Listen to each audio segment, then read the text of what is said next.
जय भगवान श्री कृष्ण जी। इस अनिश्चित जीवन में कब किसके साथ क्या हो जाएगा ये किसी को भी मालूम कभी नहीं होता है।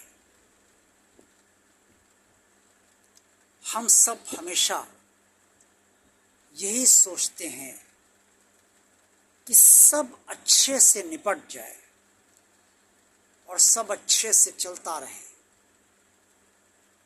लेकिन अक्सर ऐसा होता है कि अकस्मात ऐसी नई स्थितियां और परिस्थितियां हम सब के जीवन में आ ही जाती हैं जिन्हें हम नहीं चाहते कि वो आएं, लेकिन वो अपनी मर्जी से आती हैं और अपनी मर्जी से जाती भी हैं।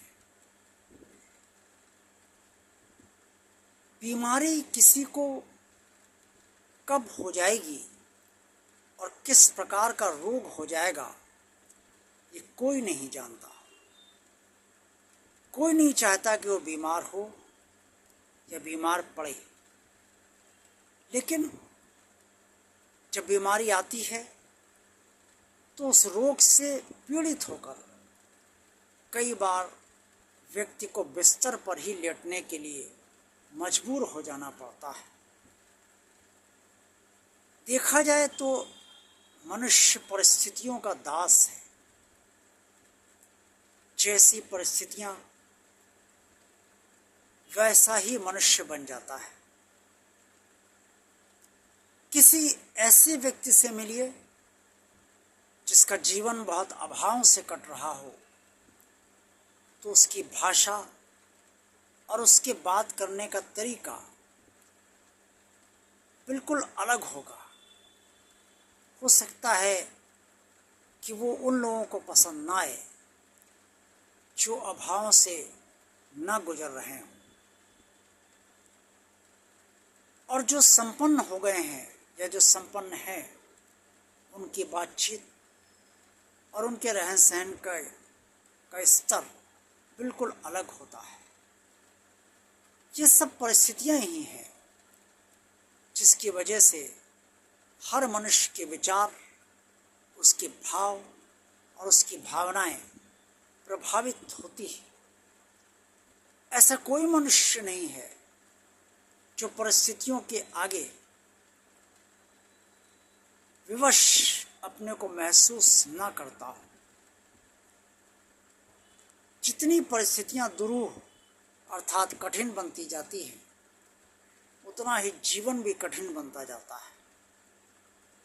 और जीवन की कठिनाई के दौर में हम सब कई बार निराश होते हैं, हताश होते हैं और भीतर ही भीतर चिंता से ग्रस्त रहते हैं। इसके बावजूद भी हम सब अपने अपने प्रयास अवश्य करते हैं ताकि जो भी कठिनाई है वो चली जाए हमारे जीवन से, उसका समाधान हो जाए। लेकिन अक्सर समाधान भी नहीं होता है और कठिनाई बनी रहती है। जब एक ही स्थिति लंबे समय तक बनी रहती है तो मनुष्य कोई देवता नहीं है, एक साधारण मनुष्य है।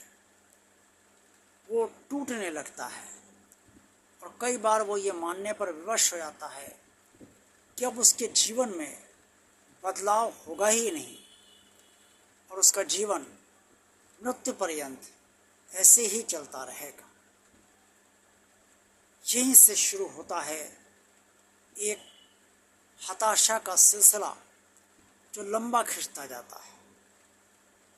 ऐसा होना तो नहीं चाहिए, लेकिन लाख समझाने के बाद भी, लाख प्रयत्न करने के बाद भी जब स्थितियां परिस्थितियां दुरूह ही बनी रहें, कठिनाइयों से भरी रहें, तो हर मनुष्य इस सोचने पर विवश हो जाता है। भगवान भी सर्वदा किसी का भी काम अपने हिसाब से ही करता है। जरूरी नहीं है कि वो काम किसी का तुरंत कर दे, किसी के दुख का हरण तुरंत कर दे। वो क्या उचित समझता है और उस उचित को कब फलीभूत किसी भी मनुष्य के साथ करेगा, ये वही जानता है। और जो समय वो स्वयं निर्धारित करता है, उसी समय पर उसका परिणाम मनुष्य को प्राप्त होता है। लेकिन मनुष्य को नहीं पता होता कि भगवान ने क्या निर्णय लिया है और भगवान कब उसकी मुसीबत का समाधान करेगा, करेगा भी या नहीं करेगा। क्योंकि भगवान बोलता तो है नहीं, प्रतिमाएं बोलती नहीं है। जो ध्यान में पारंगत हो गए हैं वो प्रतिमा के समक्ष ध्यानावस्था में संदेश अवश्य प्राप्त कर लेते, लेकिन अन्य लोगों की स्थिति नहीं। इसलिए एक साधारण मनुष्य क्या करे, कैसे उस समय को वो काटे या उस समय में जीवन जिए जिस समय उसके समक्ष चारों तरफ अभाव ही अभाव हो और समस्याएं ही समस्याएं हो। ऐसे व्यक्ति का जीवन नारकीय बनता जाता है और अक्सर वो सोचने लगता है कि स्वर्ग भी यही है और नरक भी यही है। ये बात तो कई लोग भी कहते हैं, कोई स्वर्ग नरक नहीं है, सब यही स्वर्ग है यही नरक है। सबकी अपनी अपनी समझ है और सबके जीवन के अपने अपने अनुभव हैं। जो जैसी जिसकी समझ है, जैसे जिसके जीवन के अनुभव हैं, वैसी उसकी सोच बन जाती है और उसी सोच के अनुसार वो जीवन जीता रहता है। अब प्रश्न ये है कि इतनी सारी बातें जो मैंने आपके समक्ष मनुष्य जीवन की विपदाओं की, कठिनाइयों की रखी, क्या उसका कोई निदान है? क्या कोई ऐसा निदान है जिससे मनुष्य आशा बनाए रखते हुए विश्वास की तरफ आगे बढ़े और जीवन की लड़ाई में एक योद्धा की तरह लड़ते हुए विजयश्री प्राप्त करे? हाँ, एक समाधान है और वो समाधान है कि भगवान को अपना बना लो, तब वो समय भी तुम्हारा कट जाएगा और तब आशा विश्वास में बदल जाएगी। उस भगवान को अपना बना लो जिस भगवान ने विराट रूप दिखाकर अर्जुन से पहले ही ये बता दिया कि तेरे प्रतिपक्ष में जितने भी योद्धा खड़े हैं वे सब मेरे द्वारा पहले ही मार दिए गए हैं। तू सिर्फ निमित्त बन जा और युद्ध कर, अर्थात अपना कर्तव्य कर।